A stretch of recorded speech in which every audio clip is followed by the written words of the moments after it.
This is DP World presents Going Beyond Boundaries. It's time to look back at Pakistan's win over Canada, and it's time to pick the all-rounder of the day, the player who showcased and delivered on all the 5 smart P's: smart perspective, smart partnership, smart performance, smart preparation and smart possibilities.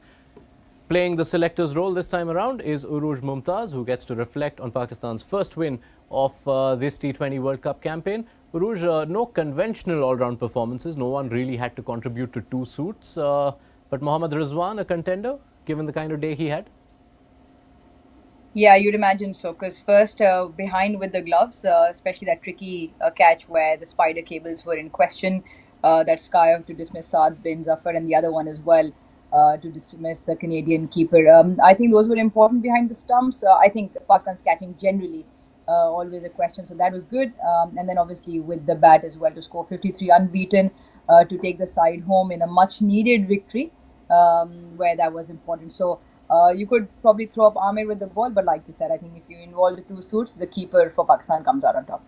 Yeah, given the fact that no one really had to contribute to 2 suits, our options were between Rizwan, and the only other one I could consider was an Imad Wasim, who had a run out and an economical 4-over spell. But Rizwan on the overall balance. Let's get into that batting effort, because so much of Pakistan's campaign and all the dissection revolves around the batting, and in particular how Rizwan and Babar Azam go.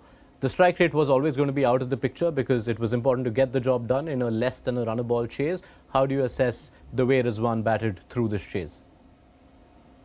Yeah, it was important firstly of Rizwan or Babar, if not both, to carry the bat, considering one had opened and one had come down at 3 and there was no Fakhar Zaman. So once Saim Ayub was gone, it was going to be the old conventional Riz Babar show where they were going to bat at the rate it was required. And luckily it wasn't a big tall ask in terms of strike rate, so that was never going to be a question.